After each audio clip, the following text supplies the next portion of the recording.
Olá, muito boa noite, tudo bem com vocês? Eu espero que esteja tudo bem. Mais um vídeo que eu faço aqui, eu dedico para todos os meus amigos, colegas, minha namorada, a família dela, né? E em especial dedico a vocês, produtores e produtoras rurais de todo o Brasil. Vocês que trabalham em todo o território nacional, todo santo dia, de domingo a domingo, não tem feriado, não tem sábado, não tem domingo, né?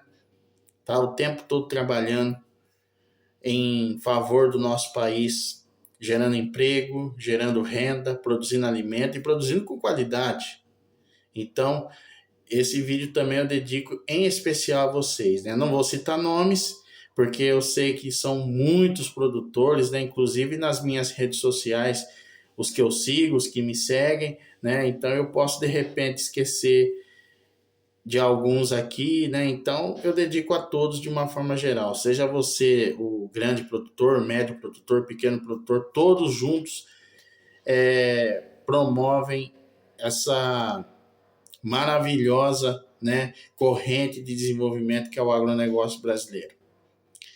E eu vou falar de um tema que já queria estar falando, mas eu estava só esperando o momento oportuno, porque eu sabia que ia ter muita polêmica, eu sabia que ia ter aí hum, muitas coisas a serem faladas a respeito do setor, né?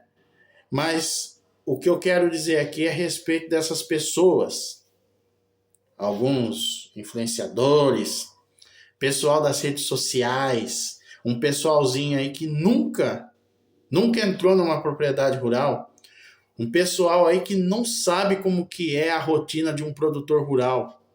O pessoal que não sabe o quão difícil é ser produtor rural no nosso Brasil, com a carga tributária que temos, com as dificuldades que enfrentamos, burocracia bancária, questão de clima, questão de preço, né?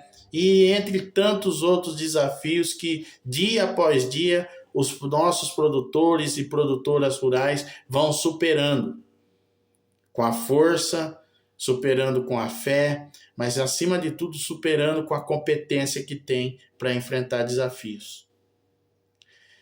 Esse recado vai para esse pessoalzinho que fica em rede social, que fica criticando o agro, que fica colocando defeito em todo o processo produtivo, que o agro desmata, que o agro polui, que o agro maltrata os animais, que o agro ele envenena as pessoas, né?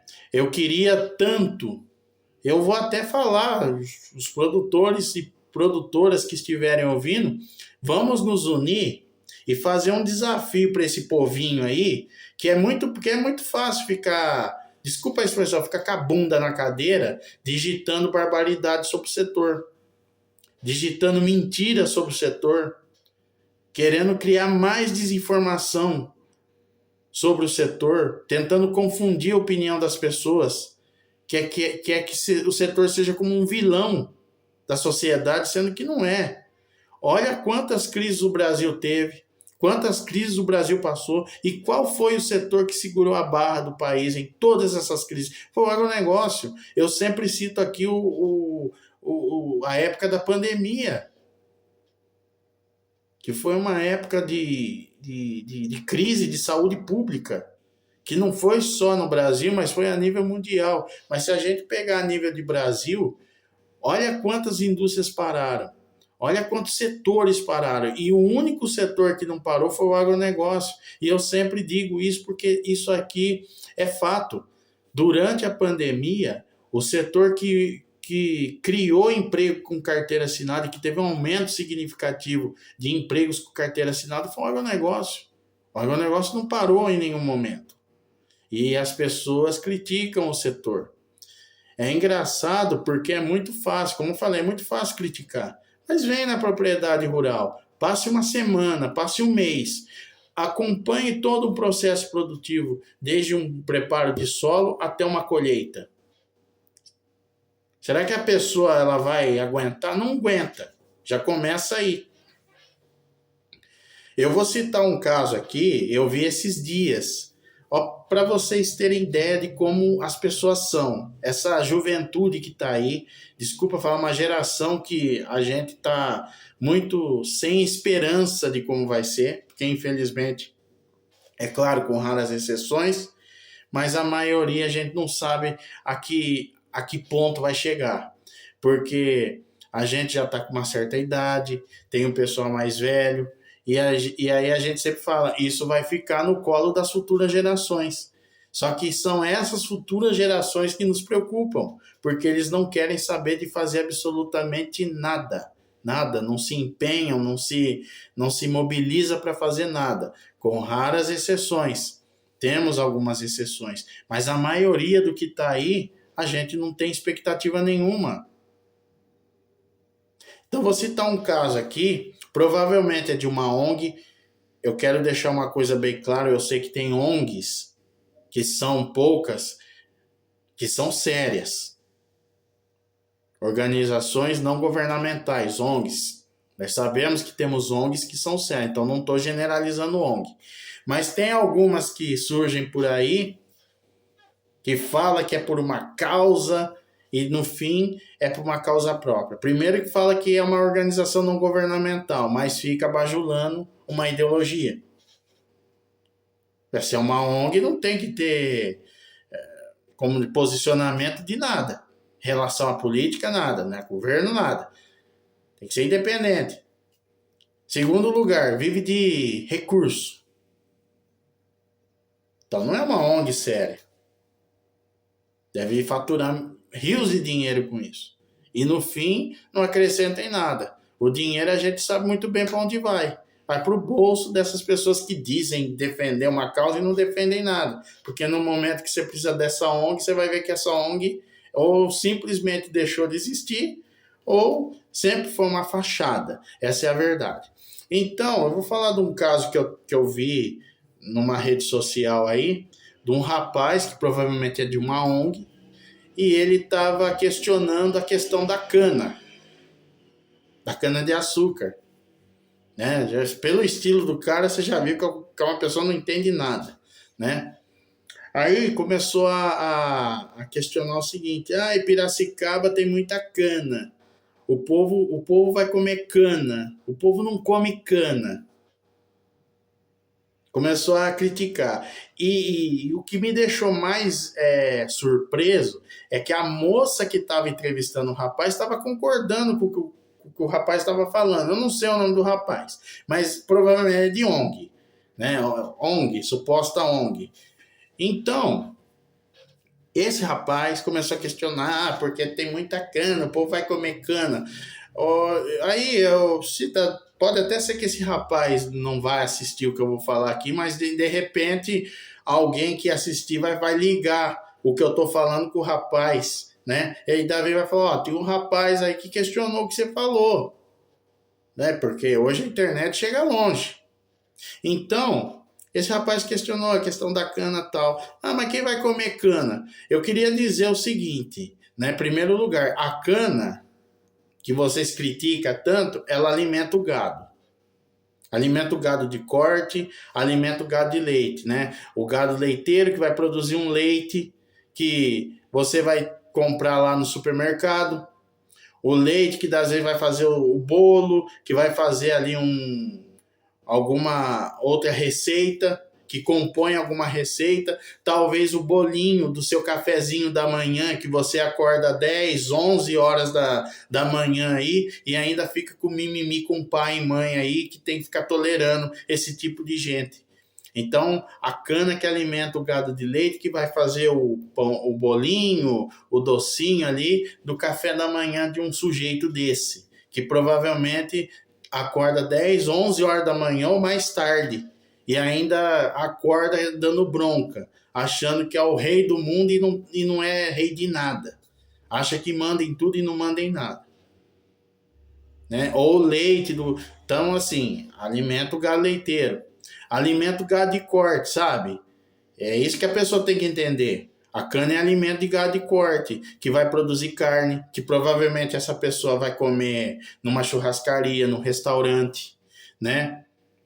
O gado que, quando abatido, o couro dele vai fazer a carteira, vai fazer um cinto, vai fazer um sapato, vai fazer uma bolsa, né? E digo mais, né? A cana, ela alimenta uma usina produzindo energia renovável, ecologicamente correta,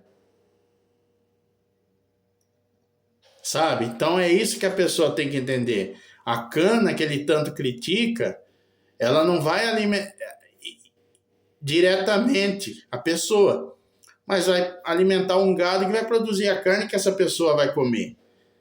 O gado que vai produzir um couro, de repente uma jaqueta que vai vestir, de uma bolsa que vai usar, de uma carteira para guardar o dinheirinho dele ali, que às vezes é o papai e a mamãe que dá de mesada, sabe? Do cinto, aliás, um cinto que, desculpa a expressão, o cinto que hoje em dia está fazendo falta para algumas gerações. Quando eu digo cinto, porque realmente, na minha época, a gente era bem educado. E às vezes o cinto fazia parte dessa educação. Tá faltando isso aí para essa geração. Desculpa eu falar, eu sei que eu vou ser criticado, mas eu tô falando a verdade. E se a pessoa se dói com a verdade, eu não posso fazer nada. Eu sou livre para falar o que eu bem entender. Porque é isso que eu penso a respeito do que tá aí. Essa geração que tá aí, uma geração que não dá futuro para ninguém.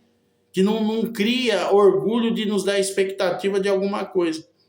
Então, sabe, o cinto produz o couro que vai fazer o cinto que faz falta aí para uma juventude aí, que hoje em dia não pode fazer isso, né? Não pode mais educar um filho, né? Não tô falando que tem que espancar, mas tá fazendo muita falta. Então, aí ainda a energia que a cana gera numa usina e até mesmo uma cidade, você vende energia limpa, renovável, você não precisa de hidrelétrica para ficar captando água, recursos naturais para produzir energia. A biomassa produz energia. Além disso, a palhada da cana, quando está no solo ali, ela conserva o solo, conserva a qualidade do solo. Ajuda na produtividade, ajuda na fertilidade do solo, protege o solo contra erosão, contra uma geada pesada, mantém a umidade do solo. E aí, pegando essa questão do gado, alimenta o gado de corte que vai produzir a carne moída, de repente a carne que vai ser moída para colocar num pastel de feira, num pastel de barraca aí, numa pastelaria, que geralmente, em maioria dos casos, é acompanhado pelo quê? Pelo caldo de cana. Então, como que uma pessoa vem falar um absurdo desse? Se a cana, que ele tanto critica, em algum momento está presente. A gente não vai comer cana, mas a gente toma o caldo de cana com um pastel de carne moída, a carne que foi ali produzida por um gado que se alimentou de silagem de cana. Então tem umas coisas que a gente fica perplexo. É uma geração que passa vergonha, é uma geração que passa vexame, mas sem perceber, sabe por quê? Porque são alienados. Se deixa levar por outro, por isso, por aquilo, e acha que está tudo certo. E tantos outros exemplos. Aí, quando tem alguma coisa que sobe no mercado, eles caçam sempre o produtor rural. Não, é o agronegócio, o agro segura. Em primeiro lugar, produtor rural não define preço de nada. O produtor rural, às vezes, ele vende a produção dele por um preço injusto. Já começa aí. O produtor rural não determina preço de nada. Já começa aí. Ele vende, às vezes, a produção dele por um preço abaixo do que ele do que ele mereceria receber. Já começa aí. Então, a culpa não é do produtor. O produtor fica segurando o produto por um preço melhor. Uma coisa não tem nada a ver com a outra. Que quem determina preço não é o produtor. Quem dera se os produtores falassem, eu vou vender por esse preço. Só que o que determina o preço dos produtos é o mercado. E não é só o mercado ali onde você vai fazer compra, é o setor, é o mercado financeiro. Tem uma questão cambial envolvida em tudo isso, porque alguns lugares produzem mais, outros produzem menos, e isso aí é infalível, isso influi nos preços, no preço final. E aí as empresas cooperativas, elas têm que dar o preço de acordo com o que o mercado está, de acordo com a movimentação de mercado, do mercado financeiro. Porque hoje grande parte do que é produzido é para exportação, são commodities de exportação. Aí vem o pessoal falar, mas eles vendem tudo para fora e falta aqui. Em primeiro lugar, a gente está sendo autossuficiente, ou seja, a gente produz o suficiente para nós e ainda consegue exportar o excedente para fora. Que, aliás, são produtos com muita qualidade, produzidos com muita qualidade, atendendo questões sanitárias, atendendo, né, exigências sanitárias que são primordiais para que possamos exportar os nossos produtos. Seja a carne, seja a soja, seja o milho, seja o suco de laranja, né? O Brasil hoje dá show de produção em todos esses setores. É o maior produtor de suco, o maior produtor de soja, o maior produtor de milho, o maior produtor exportador de carnes. E a turma acha que o produtor rural é milionário, tá nadando em rios de dinheiro. Isso não é verdade. Nunca foi verdade. A maior dificuldade que tem no Brasil é ser produtor rural. Nós temos uma carga tributária gigantesca. Nós temos uma burocracia bancária muito grande. Quem é produtor rural sabe o que eu estou falando. Vai fazer um financiamento de qualquer coisa no banco aí, é uma burocracia, exige isso, exige aquilo. E aí tem gente que, essa turminha aí desorientada, essa juventude desorientada que acha que vai salvar o mundo, é um bando. Eu vou usar um termo que o meu sogro usa. Sabe qual que é? Um bando de mequetrefe. É isso que são. Uma geração mequetrefe, que acha que sabe tudo e não sabe nada. Tem muito que aprender. Então a gente tá perdido com essa gente. Aí eu imagino os produtores rurais se matando ali de trabalhar, com as dificuldades que tem.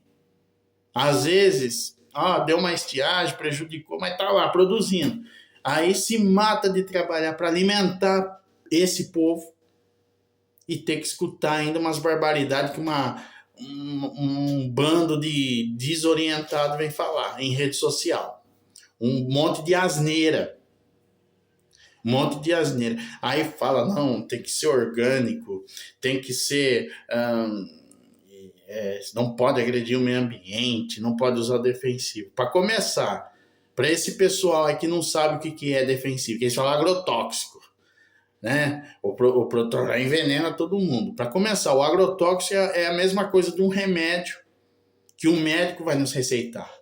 Tem remédio que o médico tem que receitar. Você não vai tomar ali, vou tomar esse remédio aqui e tá tudo certo. Não, tem medicamentos que é receitado por médico. Ele vai dar a dosagem de quanto tempo você tem que tomar, durante quantos dias. O defensivo é a mesma coisa, é receitado por um engenheiro agrônomo. Tem um receituário agronômico, que o agrônomo ele vai falar qual produto que vai usar, para que serve esse produto, o que vai combater esse produto, quantos dias vai ter que aplicar esse produto, ou de quanto em quanto tempo tem que aplicar esse produto, com a dosagem desse produto, e depois até, vamos supor, combateu, mas aí tem o tal do período de carência. O que é um período de carência? É um período, intervalo de segurança, né? Vamos dizer assim, é o período de carência, ou seja, tem produtos que você, depois que aplicou, você tem um determinado prazo para você consumir esse produto. Então, tem produto que você aplica e dali só 7 dias você tem que consumir o produto. Antes disso, você não pode. Por quê? Porque pode ter um resíduo residual. Tem produto que é 21 dias, tem produto que é 1 mês, 8 meses. Tem produtos assim, para evitar o quê? Residual de produto. E o medicamento é a mesma coisa. Então é isso que as pessoas têm que entender. Ah, o agro está envenenando. O agro não envenena nada. Hoje é tudo controlado. Hoje, todos os produtos que a gente tem no mercado hoje, eles têm ali uma rigorosa fiscalização de Anvisa, de Ministério da Agricultura, de Ministério da Saúde, né? Então, e tem ali a sua classificação toxicológica, se é muito tóxico, extremamente tóxico, pouco tóxico, ou sabe, mediamente tóxico, né? Tem as suas classificações toxicológicas. Então, por isso que eu falo, vamos nos unir com todos os produtores e chamar esse pessoal que se diz, né, os salvadores do mundo, que é um bando de borra-bota, desculpa a expressão, porque se colocar num penado mesmo ali não aguenta, vamos desafiar eles a vir. Você vai ficar tanto tempo aqui, você vai acompanhar a gente aqui, desde o momento que a gente vai fazer o planejamento, desde o momento que a gente vai definir o que vai fazer, desde o momento do preparo do solo, do plantio, dos tratos culturais, do desenvolvimento da lavoura até a colheita. Para vocês verem o que vocês falam não condiz com a realidade, porque a realidade do produtor rural é muito difícil. E enquanto tiver esse tipo de gente falando mal do setor, eu vou vir aqui e vou rebater. Eu, lá numa rede social que eu tenho, tem as lives, né? E tem sempre um momento que tem alguém criticando o setor. E aí é a hora que eu entro ali e começo a rebater. É como diz o meu pai, né? Se vem com graça pro meu lado, eu vou rebater com os 2 pés no peito. É assim que meu pai sempre fala, né? Aí a pessoa não gosta de ouvir a verdade e acaba tirando eu da live. Mas não deixa de ouvir umas verdades.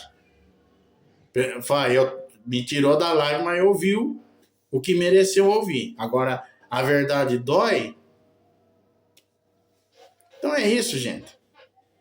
Eu sempre fui uma pessoa que entendeu o quanto é difícil ser produtor rural, porque desde quando eu nasci até meus 17 anos, 17 para 18 anos, né? Até 2001, eu convivi em propriedade rural. Eu vi as dificuldades que os patrões que meu pai teve, os produtores, todos eles enfrentavam. E mesmo depois que eu mudei para a cidade, hoje eu atuo na agricultura, no agro. Você vê que é um setor que eu gosto muito. Eu posso estar morando na cidade, mas não me desliguei do agro. Estou sempre me informando, estou sempre acompanhando e atuo na área. No caso, a citricultura, setor importantíssimo para o nosso agronegócio brasileiro. O Brasil hoje é o maior produtor e exportador de suco de laranja. Então eu trabalho, eu acompanho o dia a dia e eu sei muito bem quão é difícil trabalhar nesse setor, porque tem questão aí de custo, tem questão de clima, tem questão de preço, tem questão aí dos custos de produção, os insumos que hoje estão muito caros. E aí com esse negócio aí de Estados Unidos, taxar isso, taxar aquilo, isso influi muito, né, nos custos de produção. E gasta com petróleo, gasta com mão de obra, gasta com defensivo, gasta com os traços culturais, é uma máquina que quebra, é uma peça que tem que comprar. Então, é isso que essa geração tem que entender. E eu estou o tempo todo lá, tô de segunda a sexta lá, acompanho, sei quanto é difícil. Mas por que ninguém para? Esses produtores não param? Porque eles só sabem fazer isso. E eles têm essa satisfação pessoal. Eles têm esse amor pela terra. Eles têm esse amor pela atividade. Eles têm esse amor pela agricultura, esse carinho. A agricultura que é um setor extremamente importante. Agricultura é vida, o agronegócio é vida. Sem o agronegócio não temos nada. Não temos emprego, não temos renda.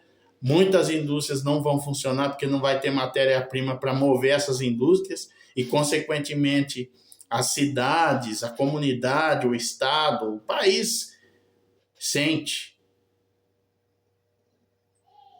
Então, gente, vamos fazer esse desafio para essa geração, como diz meu sogro, né? Mequetrefe, uma geração aí de borra-bota, uma geração mimizenta, uma geração que só sabe reclamar, que não move a bunda, desculpa a expressão, a bunda da cadeira para fazer um país melhor,